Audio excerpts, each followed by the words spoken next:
Hey guys, this is Statton.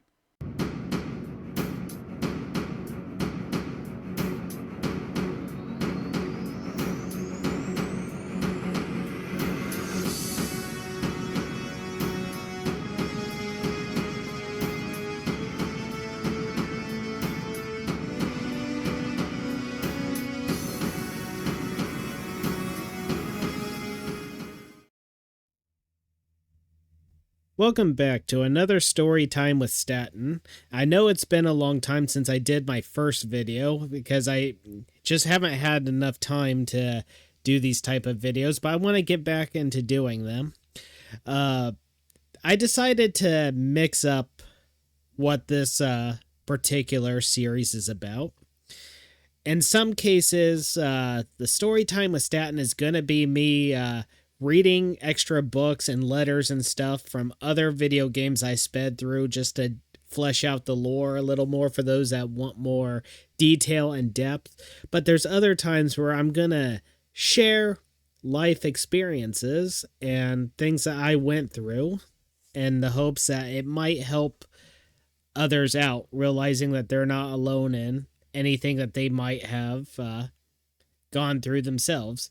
Some of the things I'll share will be happy, others sad, some funny, some embarrassing, and so on and so forth. Well, anyways, I noticed that on YouTube and Reddit, there's a little thing called RPG horror stories, where people write down their stories of their bad experiences, whether if it's D&D related or just tabletop roleplay of any kind, really.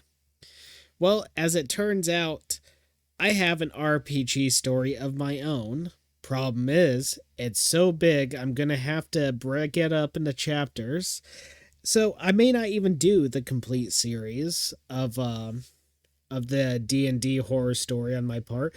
Instead, what I'm gonna do is just do the first chapter for this video and receive feedback if people want to hear more or if they just want me to move on to a different subject. Either way, I'm going to mix it up. I'm going to talk about other subjects. I'm not going to talk about the D&D horror story back to back.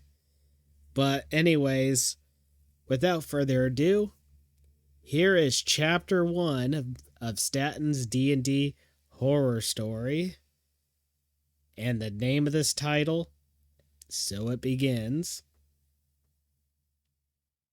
I will admit that I'm not an expert at D&D or any sort of roleplay. I do think it's fun. I have observed it, and while I know it's not the same exact thing, I do find a lot of similarities between it and games like Elder Scrolls Online, Neverwinter, and even the Final Fantasy games.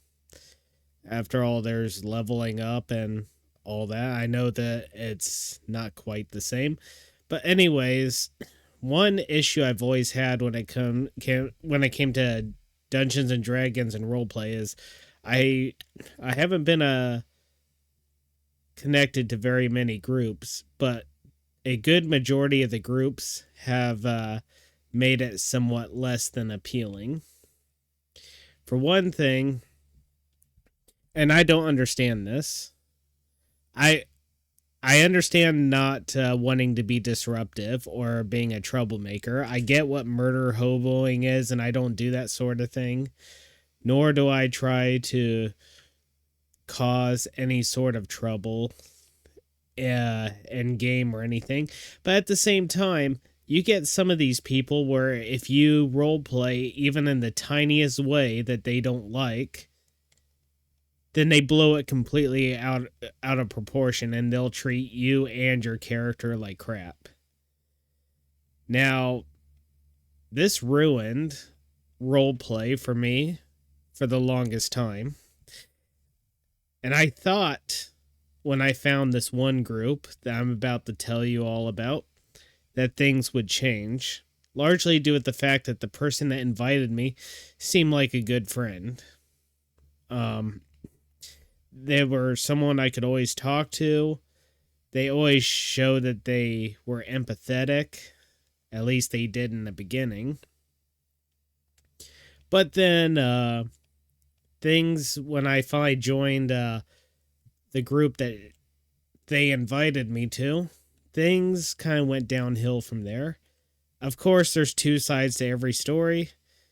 So with that said, I'm going to go over the first part as best as I can. Now, the first campaign I was in, I thought it would be interesting just to incorporate Statton from the video games as a tabletop D&D character. I just wanted to know how well that said person would do. And so they allowed it. However, I don't think I kind of get the impression that the DM didn't like me very much because it just seemed like they lacked patience with me.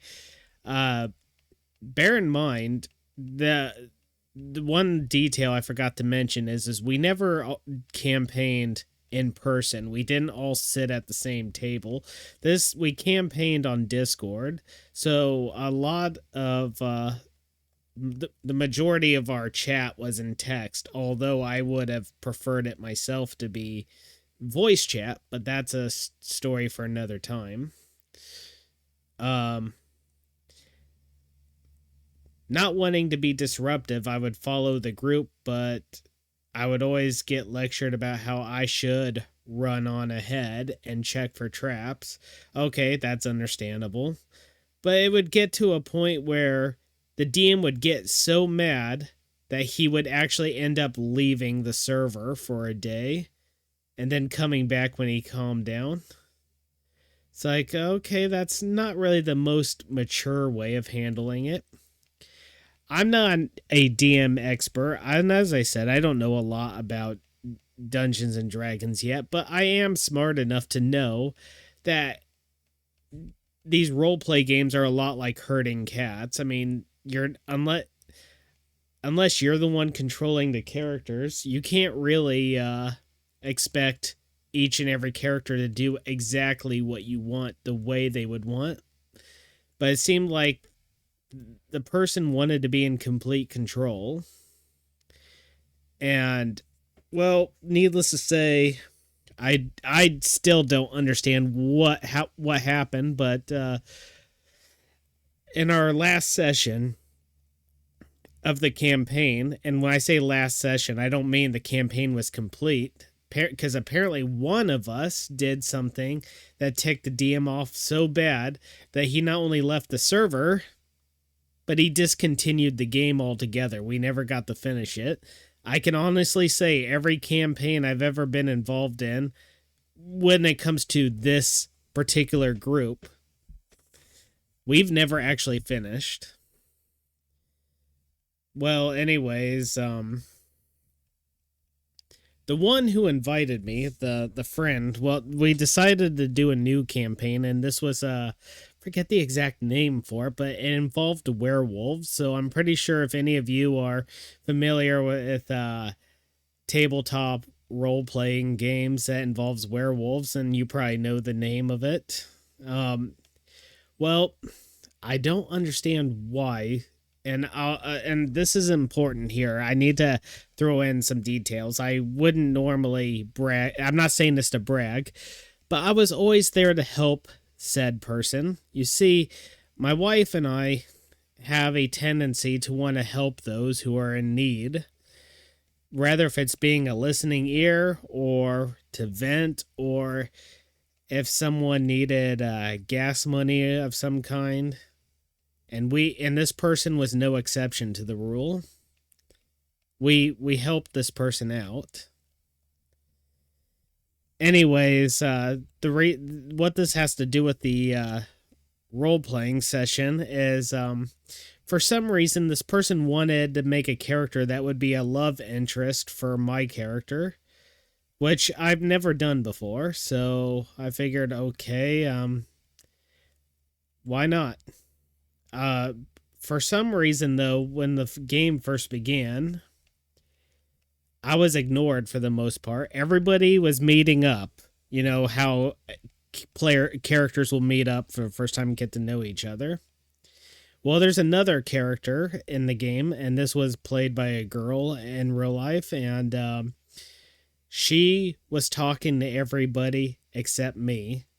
She introduced herself to everybody but me, and whenever I tried to engage in conversation with said person, that person ignored me, which and I didn't think anything of it at the time. I thought, okay, well, it could just be that there's a lot of people talking and it's hard to keep track of that sort of thing. Understandable.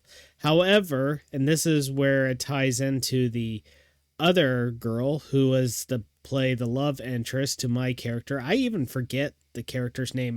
This time it wasn't Statton. It was someone else. I just don't remember the name of the character, but that's not important. The thing is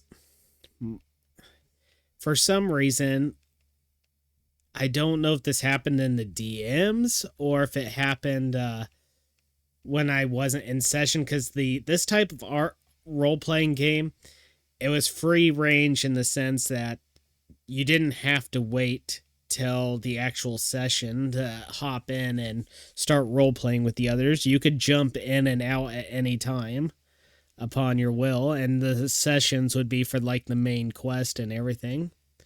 Well, I guess the potential love interest, I put in air quotes, decided to go to the other girl who ignored me all the time and made a lot of false allegations about my character, about how I did sexual inappropriate stuff without her consent. Well, with that said, the girl that ignored me decided to tear my character a new one.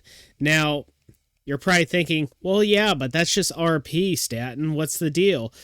Well, it hits a nerve for me because, especially online and everything, I'm always hearing in real life about how guys are getting false false sexual allegations. It's women. And yeah, are there some out there that are guilty? Yeah, but not all of them.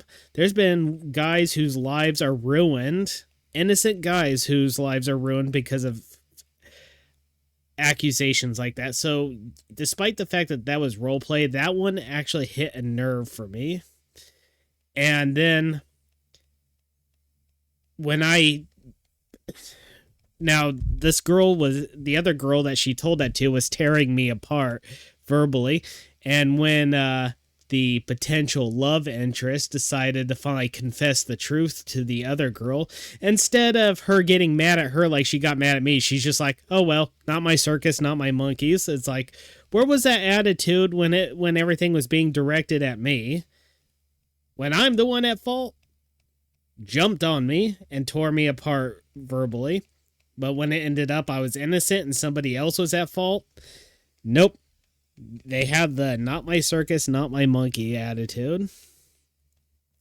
And when I tried to explain to the player of the love interest in real life how much that bothered me, and I used the example about how there are guys whose lives are ruined, the person in question I'm talking about, who I thought was a friend at the time, didn't seem to care. They thought, well, you should just still forgive. I'm like, you don't seem to understand. This isn't something people can just recover from really quickly. She didn't see why, and I said, okay, let me use an example. You have a son. What if a girl did that to your son in real life, and your son's life was almost in ruins to the point where he was thrown into prison for a year or two? Because there have been guys who've gone to prison for a year or two, only to find out, nope, they weren't guilty of it after all. I said, would you still want him to forgive the girl that did it? And she just, without hesitation, said yes. That tells me right there just how much of an understanding she lacks of that sort of thing. She doesn't get it because she's not a guy. Women don't have to worry about that sort of thing like guys do. So the fact that she shows lack of understanding, I should have taken it as a red flag. I should have left the group right then and there. But, I didn't. But she didn't get away with it consequence free either. As much as the whole group was mad at me, I did not forgive the character, and I made it so that there were actual consequences in game for that character to suffer.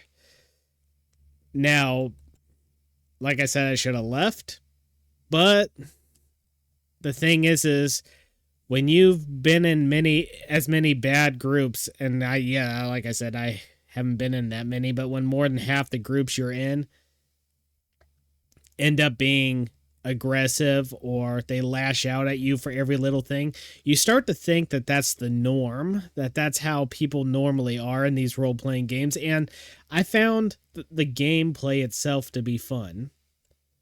And it's not like I knew of any other groups I could go to, so I tolerate it for that reason. So I guess the moral of this story is I don't care if it is just role play.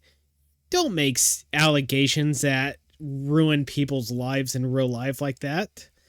That is stupid. And for you to show a lack of understanding and to just because you're a woman don't understand that a guy's life can be permanently ruined while women don't suffer that type of consequence. Not at least not as bad of a consequence as guys would. And that is true. They say there are people out there say it's a man's world. Well, if it's a man's world, how come the men suffer the worst consequences for these sort of things? And with women, it's not a big deal.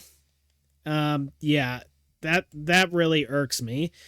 And it irks me because to this very day, I still have my doubts that this person gets it, that this person understands the full extent of what they did.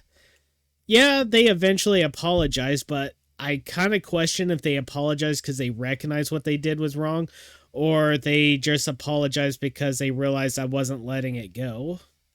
So, moral of the story, don't make those stupid allegations. Seriously, guys have had their lives ruined over such thing. Innocent guys. There are guys that are guilty of it, and if so, they deserve it in full.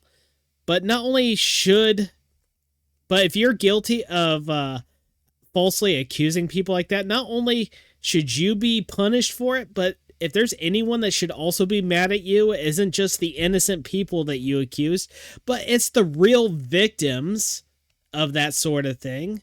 The ones who actually experienced having that done to them by guys. They should be angry with you too, because you just belittled what they went through. You just pretty much turned it into a game, into a joke, and you make it so that the real victims have a much harder time being believed. So, roleplay or not, that's still such a sick thing to accuse anyone of. Well, that is chapter 1 of the RPG horror story saga with Statton. And that's the chapter for today. I hope this helps any of you that might be going through some similar situations. The point is the long story short here, though, in case you don't want there to be any other chapters of this story to be added on, I will say right now, don't repeat my mistakes. Have enough respect for yourself to where you don't remain in a toxic situation. When you find yourself in a bad group, as much as it may hurt in the moment, in the long run, it is better for you to remove yourself and don't let them guilt you. They'll try to paint you as you being selfish and ungrateful. Well, my question to you is, what is there to be grateful for if they're treating you this way? And how are you selfish for not wanting to be treated that way? You see, only narcissists will make you feel like you're selfish and ungrateful. Don't believe them. Have some respect for yourself. Your happiness matters. Remove yourself from that situation if they refuse to change their attitude toward you.